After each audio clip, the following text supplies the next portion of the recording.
이제 오늘 중앙일보가 기사를 쓴 게 있어요. 제목이 뭐냐면은 윤 체포날 비서관 7명만 배웅, 용산, 강성, 관망, 이탈 8호 분열. 그래서 여러 이제 직원들이 쭉 이제 예를 들면 홍철호 수석, 정무수석 이런 사람들은 아예 안 보여요 지금. 아, 그렇군요. 출근도 안 해요. 그러니까 예를 들면 이렇게 이탈한 사람도 있고, 근데 아무 일도 안 하고 출근하는데 관망만 하는 사람도 있고. 돈은 받고 좋다. 예, 강성들이 있는데 지금 강성들이 누구냐면은 강희구 1 부속실장, 장순치 2 부속실장. 그리고 주목 제가 지금 얘기하는 게 뭐냐면은 시민사회 수석실.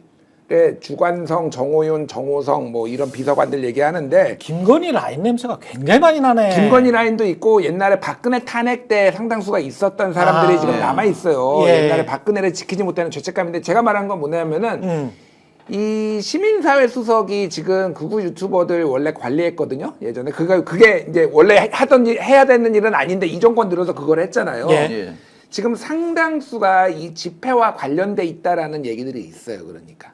그래서 봉지욱 기자가 그런 페이스북 글을 올렸구나. 공식적으로 이제 좀 더 확인이 됐고 언론사들이 지금 확인을 하고 있는데 제가 이제 뭐 이들이 사주를 했다 이건 제가 확인한 건 아니니까 좀 말은 못 드리겠는데 상당히 소통하고 있다 지금 이 유튜버들하고 지금 유튜버들과 그래서 이거에 유튜버들이 조종을 하고 있는데 그 뒤에는 또 여러 지금 선수들이 있는 거 아니냐라는 얘기들이 나와요 지금.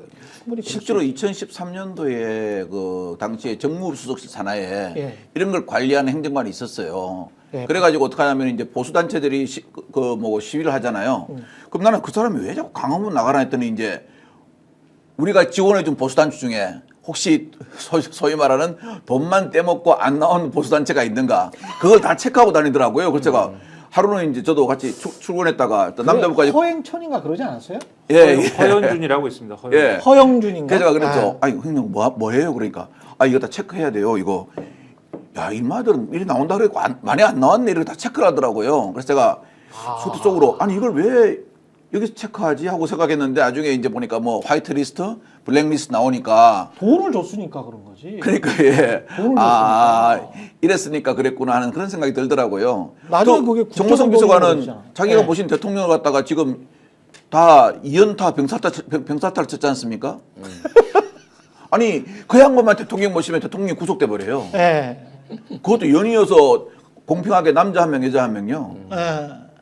그리고 어제 나온 기사들 이렇게 보면 어제도 말씀드렸는데 대통령실에서 개인 자격으로 이 집회, 그러니까 뭐 난입했다는 건 아닌 것 같고 집회에 참석한 뭐 사람도 있다. 대통령실에서 개인 자격으로 이런 보도도 있거든요. 근데 뭐 개인 자격으로 간다라는 게 성립이 되겠습니까? 근데 사실 이게 뭐 대통령실에 소속이 돼 있는데 그리고 그 서울 서부지법 앞에서 이제 있었던 집회나 이런 데 갔다라고 하면 뭐 의심할 수 있는 여러 가지 포인트들이 또 생기는 거잖아요. 그러니까 의심의 차원에서는 그런 것까지 엮어가지고 우리가 생각을 해보면 여러 가지 상상들을 할 수 있다는 거죠. 이 인간들은 무조건 이제 엄벌을 해야 다른 일이 일어나지 않을 거 아니에요. 특히 이제 헌법재판소 가자라고 하면서 헌법재판소 뭐 그날 그 다음 날 계속 뭐 행진도 하고 그랬었는데 앞으로 헌법재판소 일정이나 이런 거에 차질을 빚게 해서는 안 되거든요. 이 사람들이 또 헌법재판소 뭐 불질러 버린다 이런 사람들도 있고 그러더라고요. 맞아요. 어떻게든 다 찾아내서 뭐 구속시키고 엄벌해야 되는데 요거는 제가 그 걱정하는 게 그거예요. 그러니까 마스크 다 가리고 있었는데 이 인간들을 어떻게 다 찾지? 제가 그날 새벽 그 2시 50분에서 뭐 3시 반까지 저는 생중계를 봤거든요. 생중계를 봤는데 처음에 이제 사람들이 그 시위대들이 좀 이제 하고 좀 누워 있더라고요. 좀 쉬고 있더라고요. 근데 어느 유튜브에서 지금 누워 있을 때 아니야. 구속영장 발부됐어. 다 일어나서 지금 진군할 때 하면서 막 유튜브가 부추겨요. 부추기니까 자는 사람도 부시 일어나요. 왁 뛰어들어가는데 또 뛰어들어가니까 내부에서 난동을 부리는 거를 유튜버가 생중계를 해요. 생중계를 하면서 지금 앞에서 이렇게 선봉대가 이렇게 하고 있는데 너희들 왜 안 들어오냐 하면서 또 가담을 막 시켜요. 이런 어떤 그 선동하는 세력이 있지 않습니까? 이런 세력부터 이번에는 다 뿌리를 뽑아야 됩니다. 이게 지금 있는 한 우리 사회의 어떤 법치 질서가 유지될 수가 없습니다. 이 인간들이 하는 짓도 그렇고 계속 가짜뉴스, 오직 가짜뉴스가 그거 하면 주한미군이 entirely false다. 이거는 완전히 거짓말이다. 99명의 중국인들을 체포를 해가지고 선관위에서 얘네들을 오키나와 미군 기지로 이송을 했고 거기에서 이 사람들이 부정선거를 자백을 했다. 스카이 데일리라는 이 스카이 데일리는 뭐 하는 그냥 아무나 그냥 언론 하는 거예요. 예. 예, 아무나 언론 하는 거고 단독 이래가지고 선거연수원 체포 중국인 99명 주일 미군기지 압송됐다 이런 기사를 썼고 주한 미군이 야 그거 완전히 가짜야 라고 그렇죠. 해명해야 되는 이 상황이 이게 뭡니까? 그 이게? 매체는 제가 볼 때는 아무나가 아닐 수도 있습니다. 이 얘네들은 뭐 하는 애들입니까? 뭐 모르죠. 예. 근데 누가 돈을 낼까? 그런 것들을 생각을 해보면 예. 배우가 아무나가 아닐 수도 있다 이런 그렇죠. 의심도 그렇죠. 듭니다. 네. 종교랑 관련돼 있을 수도 있는 것 같고요. 예, 그러니까 이거는 저는 그렇게 봅니다. 예. 그러니까 뭐 언론의 자유가 있고 본인들이 그 보도하는 것 자체를 막을 수는 없는데 이들의 영향력을 얼마나 최소화할지가 좀 중요한 것 같아요. 일단은 포털에서 검색이 됩니다. 네이버에서. 아 그래요? 예. 검색이 돼? 그러니까 이게 지금 뉴스제휴, 그러니까 옛날 포털에 네. 뉴스제휴 평가위원회가 있어가지고 여기에서 언론사들이 좀 이렇게 편법을 하거나 예를 들면 광고 같은 거를 뭐 과도하게 노출 뭐 이런 거 하면은 옛날에 그런 거를 평가를 해가지고 콘텐츠 제휴는 아예 이제 검색 제휴로 내리고 검색 제휴는 퇴출시키는 사례가 있거든요. 그렇죠. 지금은 뉴스 제휴 그 평가위원회가 지금 없어졌어요 지금. 그래서 그냥 있는데 이거를 포털이 조금 사회적 책무를 다하기 위해서 이런 정도의 음모론을 지속적으로 계속 이렇게 보도를 그렇죠. 하는 언론사는 검색 제휴에서 빼야 돼요 일단은.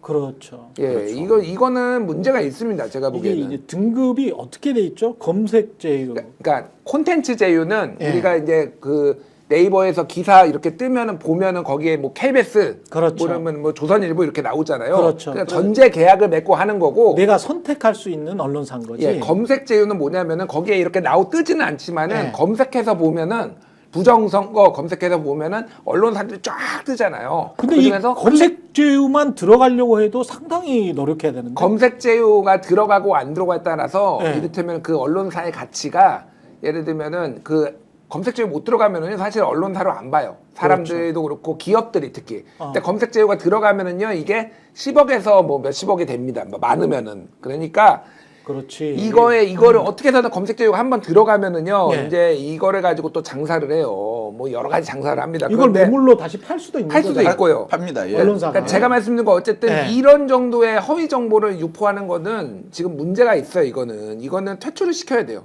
일단 그래야지 사회적 영향력이 좀 줄어들어요. 예. 그러네.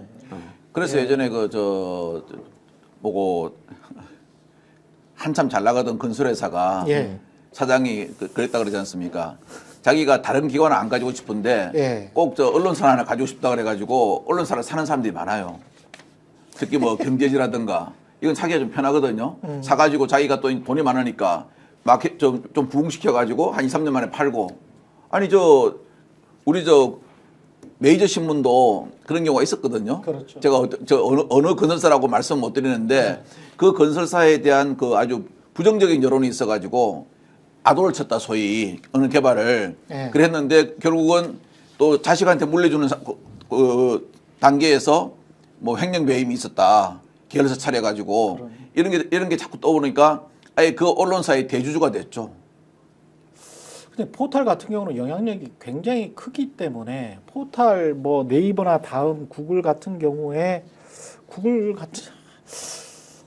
이게 원 스트라이크나 쓰리 스트라이크 아웃 제도 같은 거를 정부에서 강제로 규제할 수가 있을지 모르겠네. 이게 민간 기구들이라서. 그러니까 이거가 조금 예. 애매한데 구글 같은 경우에는 이를테면은 어떤 데가 검색에 노출되고 안 되고를 스스로 결정하지 않기 때문에 그렇지. 사실 이거를 하지만 알고리즘으로 인해서 부정선거 음모론을 주장하는 것들에 대해서는 검색에 잘 안 잡히거나 뒤로 미루거나 이렇게 할 수 있거든요. 이거는 그거는 할 수 있죠. 할 수 있어요. 네. 그리고 네이버나 다음 같은 포털은 아예 검색에 되는 언론사와 안 되는 언론사가 정해져 있어요. 그거를 심사를 해가지고 지금까지 받아줘가지고 자격이 유지된 건데 말씀드렸듯이 거기에 그 자격이 그러니까 예를 들면은 뭐 다음은 한 1000개 되고요. 검색 제휴 되는 게 네이버는 좀 작아가지고 한 300개 뭐 500개 이 정도 돼요. 퇴출시키면 돼요. 이들의 영향력이 현저하게 줄어듭니다. 그리고 본인들이 먹고 사는데도 뭐 문제가 생기기 때문에 자정이 될 수도 있고요. 여러 가지 이제 그런 게 있어요. 그래서 계속 말씀드리지만은 이게 사회적 책임을 다해야 된다. 지금 가짜 뉴스 맨날 얘기를 하고 우리도 잘하겠습니다 얘기를 하는데 왜 이런 거를 방치하나요? 그러니까. 퇴출할 수 있는 그 법적인 그 장치를 어떻게든 찾아보기는 해야 될 것 같습니다. 다음 정부가 들어서면 사실은 또 이제 보수 신문들이나 이런 데는 이렇게 이런 작업들을 하잖아요. 정당에 그렇죠. 이런 작업들을 하면 분명히 또 언론 자유 탄압이라고 그럴 거거든. 예. 아니, 그러니까 이제 근데 너무 뻔해서 다른 것도 아니고 5.18 북한군 개입설 이거는 사실이 아닌 거였는데 그렇지. 한 번은 뭐 실수를 했을 수도 있는데 이거를 지속적으로 계속 한다라는 거는 그렇죠. 의도가 있는 거예요. 그러니까 이거를 그렇지. 뭐 너를 발행을 못하게 하는 게 아니라 그 영향력을 줄이기 위해서 포털에서 퇴출하는 거는 민주국가에서 굉장히 당연한 겁니다. 그러니까. 예.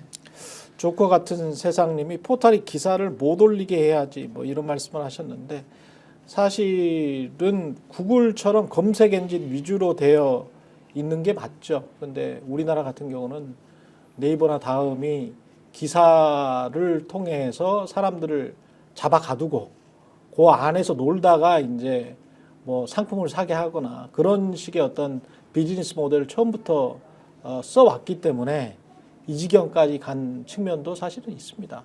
네이버 다음에 처음에 그 비즈니스 전략 자체가 사실은 대중을 철저하게 가두리 양식장처럼 잡아놓고 거기에서 이제 자신들의 콘텐츠가 아닌 언론사들의 콘텐츠, 그것도 상당수의 언론사들은 또 쓰레기 같은 기사를 배출하는 거를 옆에서 사실은 좋아해 가면서 왜냐하면 손님들 들어오니까. 그렇죠. 예, 그런 것들이 있죠. 예, 그런 것들은 정밀하게 좀 바꿔줘야 될 것 같습니다. 스픽스는 말하는 언론입니다. 대세는 유튜브, 그중에서 스픽스. 좋아요, 댓글, 구독, 알림 설정. 여러분이 저희를 사랑해 주시고 우리가 여러분을 사랑하는 4가지 방법입니다.